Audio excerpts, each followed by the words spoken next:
Mr. Chair? Mr. Chair? Yes, Senator Mitchell. Just a quick question in terms of the order of the agenda.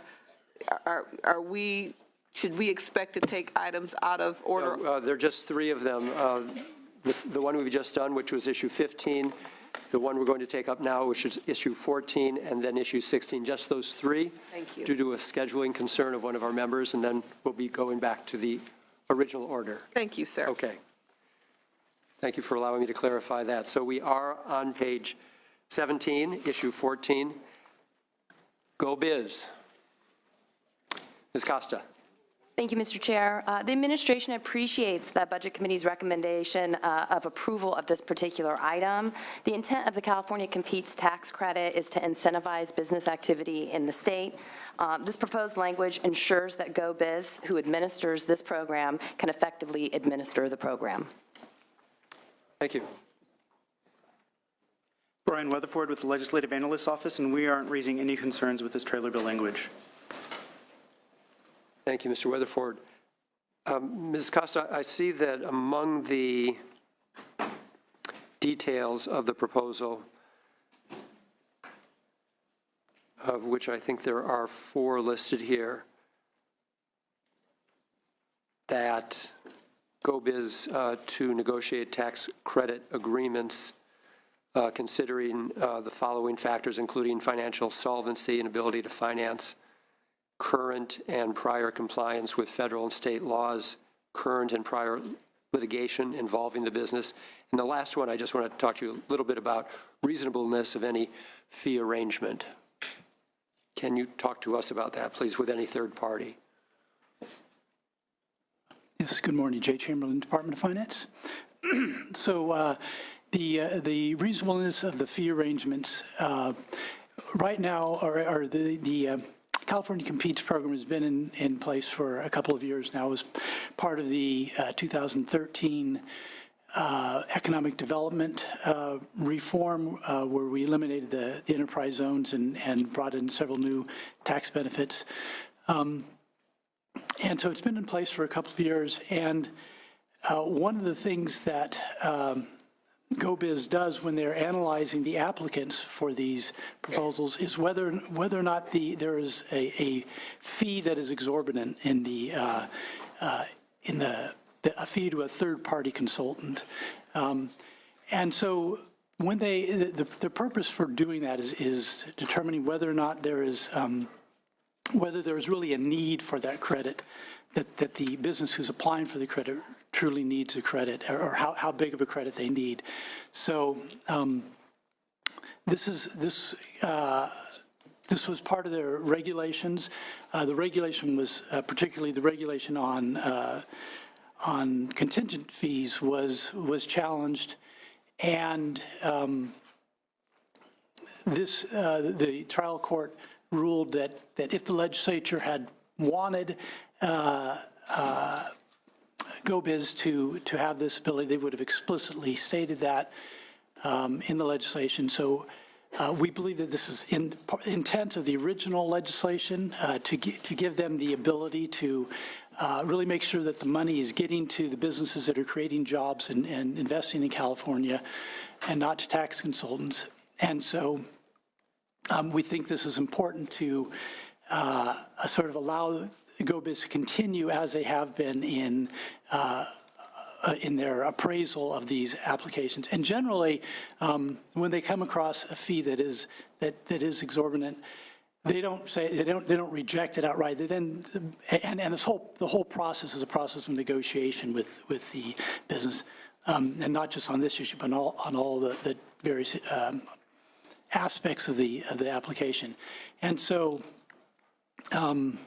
that they would negotiate and say, is $1 million for a fee for filling out a 15-page application?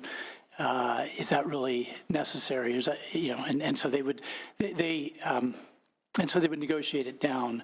And one thing I want to make clear is that this is not in any way eliminate third-party consultants. It doesn't even eliminate contingent fees. It just says that GoBiz can look at that information and determine whether or not it is a reasonable amount. I think it's a wise thing to do, and I think maybe a bit more succinctly is that, and you tell me if I'm wrong, the reasonableness consideration would deal with any concern that this third-party fee could become a cottage industry in and of itself, which was not why we established GoBiz and not the reason why we established this entire program. Yes, that would certainly be a concern. Right, so I think it makes great sense. Senator Wolk. Thank you, Mr. Chair. I wanted to congratulate you for bringing this forward. I think it's a necessary clarification. When the enterprise zone changes were made, that was one of the concerns about the cottage industry that had arisen, and that it was important to remember that these are tax credits. We gave GoBiz a tremendous amount of latitude in the governor's office to make these projects happen, but also to be good stewards of the public dollar, because ultimately tax credits are, in fact, right out of the general fund. So I support this strongly. Thank you for bringing it forward for the clarification. Thank you, Senator Wolk. Senator Mitchell, and then Senator Morlock, Senator Wynn, and Senator Stone. Thank you very much. While I'm clear the third-party consultant issue was a pressing one, I think the challenge in addressing it and providing this clarifying language in TBL versus the bill is, I get the sense that this cleanup is very narrow, whereas it's my understanding there are a number of issues that we would hope that GoBiz would begin to address, particularly the numerous concerns that the program needs, that have come to my attention, that the program needs to do a much better job of focusing on inclusion of women and minority contractors in the process. So does this TBL address that issue at all? No, Senator, it does not. Do you have any plans to do so? No, I would say that GoBiz has taken has done workshops across California and a diverse set of communities, and has reached out to legislative members, chambers of commerce, and so to that extent they've tried to be as inclusive as possible in reaching out to a broad spectrum. And with that, it's my sense and my understanding from a variety of sources that the outcome is really not, is inadequate. And so are we looking at any more proactive measures to have a more inclusive contractor base, a more representative contractor base of businesses who are running in California every day? We do not have anything planned right now.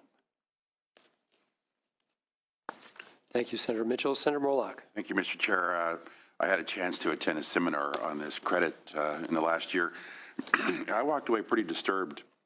I found this credit with GoBiz was overly intrusive, and it was overly burdensome and cumbersome. I just thought, what a crazy incentive program for businesses in California to keep them here. And no wonder you have consultants. No wonder you have a cottage industry. It was amazing. And so if we're complaining about fees, hello, you brought on yourself. Mr. Chair, I think this whole program needs to be reevaluated. Going back to my CPA days, I sort of have a philosophy that's no better, no worse. If you are investing in equipment to improve your business and to be more established in California, then you should get an investment tax credit. If you're hiring more payroll and you're growing, you should have an increased payroll tax credit. We should, and that should be across the board. You should be incentivizing everybody, not just a business that wants to spend all these hours and, give a full detailed business plan. Who's going to really do that? When, unless you've got a franchise of some sort, you're not going to give your whole business plan away to the state of California. So, Mr. Chair, I'm having a heartburn over this whole GoBiz California Competes tax credit. I don't think it's a level playing field. I don't think it's fair to a lot of our businesses, and I think we should have something that's available to everyone. Thank you, Mr. Chair. I sense a piece of legislation brewing. Does the Department of Finance have a brief response? Yeah, I would just say that the program is open to all businesses. It has a fair approach to analyzing the applications and judging, and the whole purpose of setting this up was that they could determine where to spend the credit so that they do the most for encouraging job creation and economic development. But then you issue press releases. I mean, it's like, you know, that, I'm sorry, am I still on the floor or not? If you're asking. I apologize, Mr. Chairman. It's just bizarre to have to read so-and-so business gets the tax credit. Well, we shouldn't be doing press releases for specific business. Everybody should be able to grow and succeed in this state. I just will shut up. Thank you, Mr. Chairman. So noted. Thank you, Senator. And Senator Wynn and then Senator Stone. Thank you, Mr. Chairman. We had a good, lively discussion on this issue and sub 4 last week. I don't know my days these days anymore. And it goes back to, for me, I appreciate we have GoBiz. Are there problems to it? Yes. And the problem to it is really comes down to is the paperwork, as Senator Morlock mentioned. And that's where I also appreciate the agency wanting to make sure that we don't spend our credits to consultants. I get that. Well, then what we ought to do is make a one-page application, and that's it. And that way, a mom and pop who is barely getting there or trying to flourish, trying to stay in business, not just staying in California, don't need consultants anymore. I'm not here to support, fees and et cetera for consultants, but I think we need to look at the program. The intention is to help businesses, not put another burden on them. My concern when I was discussing that when we were in the committee was the ongoing litigation. I guess I still don't understand it. We, GoBiz, I actually know we, the businesses sue GoBiz, one in Superior Court. GoBiz is now in the appeals court, and yet we are now trying to change what we're going to post to the local court ruling. So I don't understand why we're making a policy change when there's a litigation going on. And second, in the committee, staff from the department said, well, we want to make sure that they are given reasonable consulting fees. We don't even know what reasonable means. Your reasonable means different than my reasonable. And so that's why I went back to saying this should be a policy and it should go to govern finance, because then we can discuss what's reasonable. My understanding, I think, when consultants were doing the enterprise zone, they charge like 20% or so. Is that reasonable for this program? And are these what they're being charged in this program, or is it less, or is it more? What is reasonable? And so one is you're going opposed, you're making changes where the lower court have said you can't. We're appealing the case.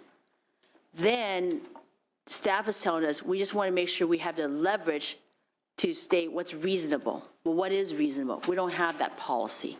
So that's where I struggle with this. GoBiz itself, like I said, it's a good program, good intention. There are problems to it that can be fixed. But overall, though, when you're making a policy decision in a budget hearing, I'm trying to understand that. So if you can help me.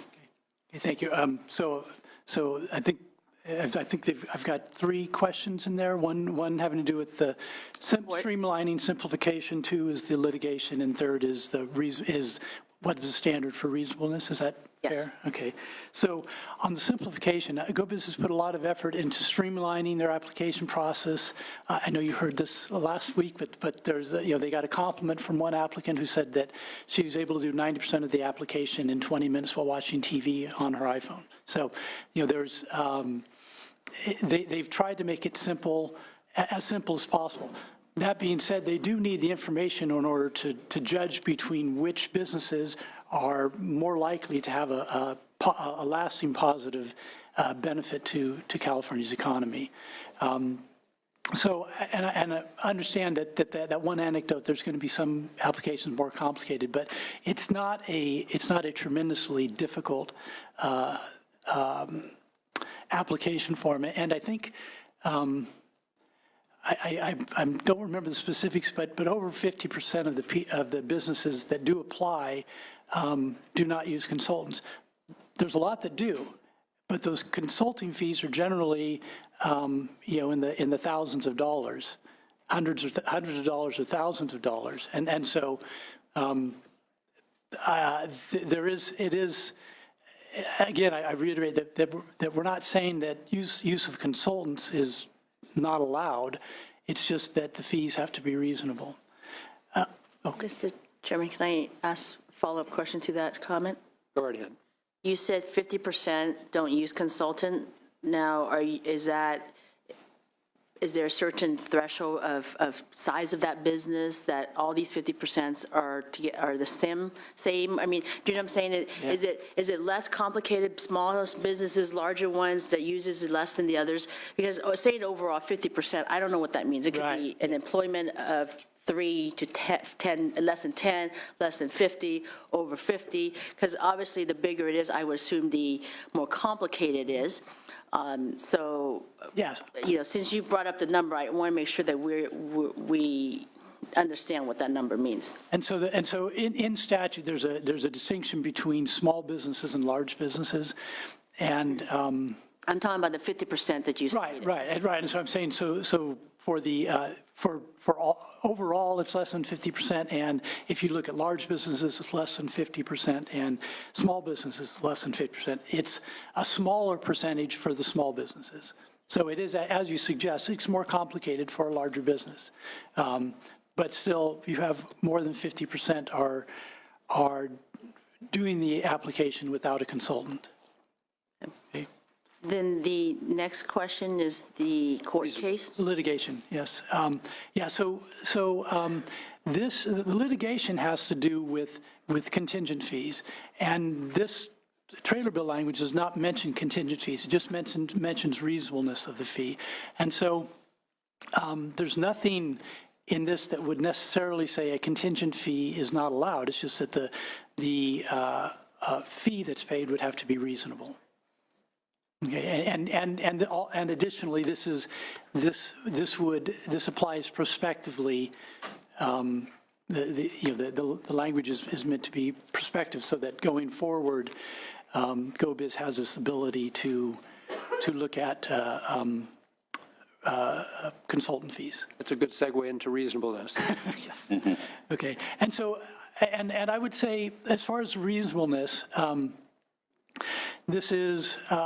this program is different than most tax credits, where you go out, you do X, and you get a credit for 20% of whatever you spent on X, that sort of tax credit. This is one where GoBiz has been charged with trying to determine which businesses are going to give us the biggest bang for the buck in the tax credit, in terms of jobs created, stimulating the economy, helping impoverished areas. There's a variety of criteria for them to look at. And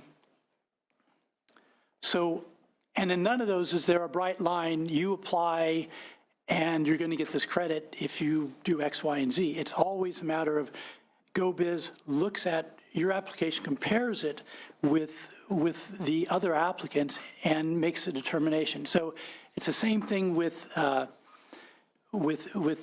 reasonableness of the consultant fees. It's a question of looking at it and determining whether or not it's reasonable. And if I can give an example, if for one applicant, they were looking for a $16 million credit. The consultant fee was $2.4 million. GoBiz thought that seemed a little bit high for filling out a 15-page application. And so they negotiated and said, maybe this applicant doesn't need, since only, only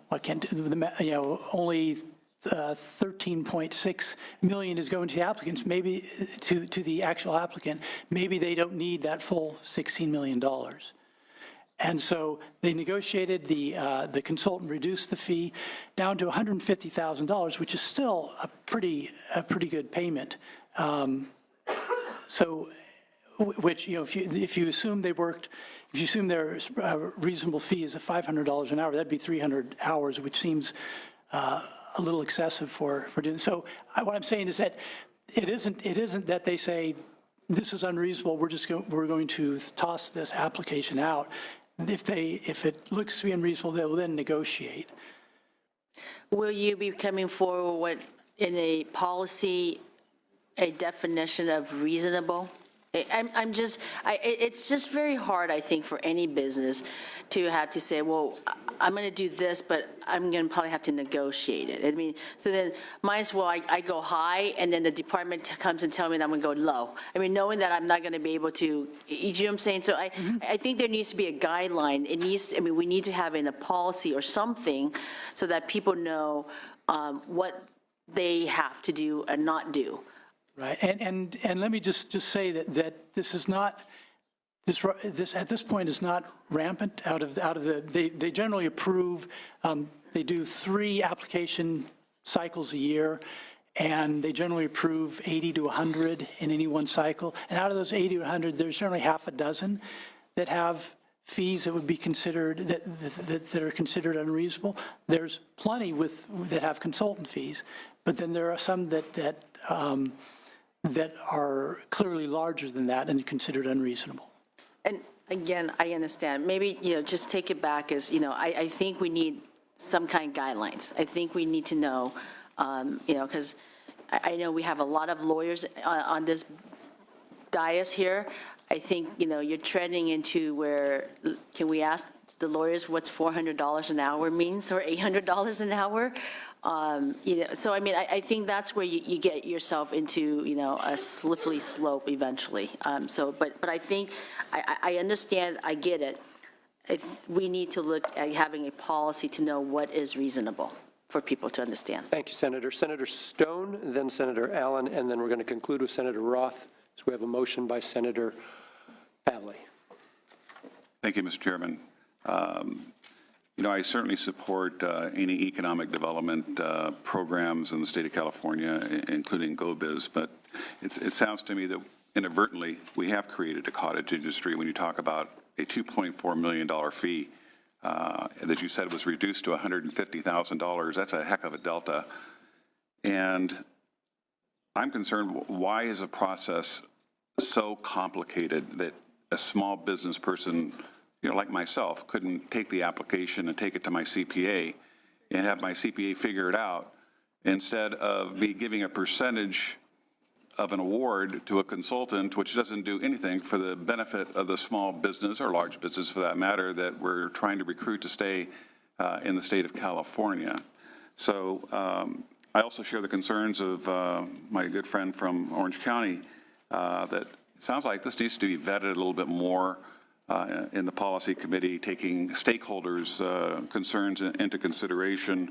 And it just seems to me we need a more simplified process in a state that is, you know, ranked as one of the most business unfriendly, and when we provide incentives for businesses to stay here, but we make it so bureaucratic and so expensive that it's difficult for them to move through the process. And so we need to do everything we can. I heard you say the word streamlining. Those are great words in my mind, because we need to do whatever we can to streamline benefits for especially the small business people that make up, you know, 90% of the constituencies, certainly in my district, or probably throughout the state of California, and making this process smoother and more equitable without the need to hire a high-priced consultant that ultimately is going to take a percentage of your award rather than going to the business and helping them compete in this global economy. So it's more of a suggestion, whatever we can do to make the process simpler. I heard her say a one-pager. I don't think that's appropriate. I think obviously you're going to be vetting applications, but it shouldn't be so complicated that we couldn't entertain a CPA for a small fee to help compile the information necessary for you to expedite an application, and let's help more businesses more appropriately and efficiently and quickly. Senator Stone, if I can just jump in here, because I also want to speed this up a little bit. We've got a long agenda here. The context in which we're having this conversation is not so much that you as a small business owner sought out a consultant to help you fill out a complicated form. And you can be certain, after the experience that we had with the enterprise zones, that the Go Biz, as we established it from the ground up, has been working hard to keep it as accessible for most businesses as possible.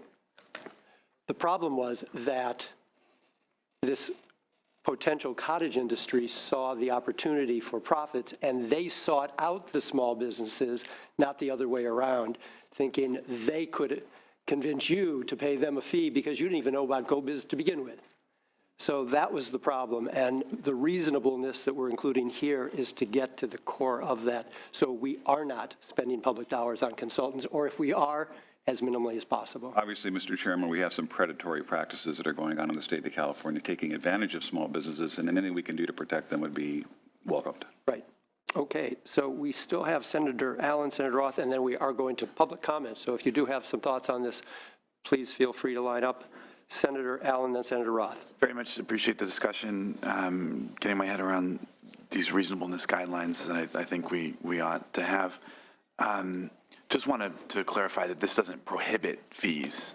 It's not intended to prohibit fees, right? That's correct. Okay, all right, thank you. Thank you, Senator Allen. Senator Roth. Thank you, Mr. Chair. You know, in contrast to my last comments, I want to commend the administration on your efforts with respect to California Competes and the whole business and economic plan that you put together in the light of the enterprise zone, a series of issues. With enterprise zones, I'll remind my colleagues that what we had was we had businesses that were simply moving the same number of employees from one location in the state to another and claiming a credit, or simply claiming a credit for continuing to replace employees who left without any net increase in jobs or any resulting growth in their business or the economy for that matter. And so I view this as a work in progress. Maybe we could even use the word grand experiment. We're in uncharted territory, attempting to do the right thing with business by giving business an incentive to either come to California or to grow their business if the company is already here. To Senator Mitchell's point, my recollection, correct me if I'm wrong, and I could very well be, that there is a 25% set aside for small business in California Competes, and that 25% small business set aside typically is undersubscribed, or at least it was undersubscribed. No, it is not undersubscribed. It does not have the robustness of, so it always has enough people subscribing to get to the 25%, but not, but it is not as oversubscribed as the large business. So we need an outreach program, and you're working on that, and we need to take a look at that. And to Senator Morlock's point, all valid comments. We'll be conducting a review of this program, as the administration, as I understand it, is currently conducting a review of the program. And there will clearly need to be some adjustments on the other pieces with respect to the hiring tax credit, given the minimum wage and other issues that we're currently needing to deal with. So I want to assure my colleagues on the dais here that we will continue to look at this program. I'm sure the administration is willing to work with each and every one of you to try to make more perfect, clearly what is an imperfect program, as everything we do is imperfect here. So I just wanted to make those comments to give you the assurance that we're looking at this and working with the administration, and thank you for what you do.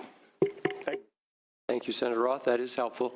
Don't see any public comment, so we're going to take our vote. The motion is to adopt the proposed trailer bill language. Call the roll, please. Leno? Aye. Nielsen? Allen? Anderson? Bell? Block? Glazer? Hancock? Mitchell? Monning? Morlock? Wynn? Pan? Pavley?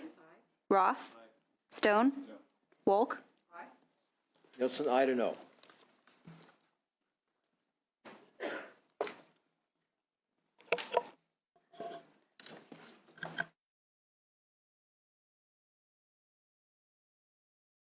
The motion passes 12-4. And then our last out-of-order issue is issue 16, Office of Emergency Services, to be found on page 19. I believe the LAO has a handout, colleagues, so that will be at your desk in just a moment.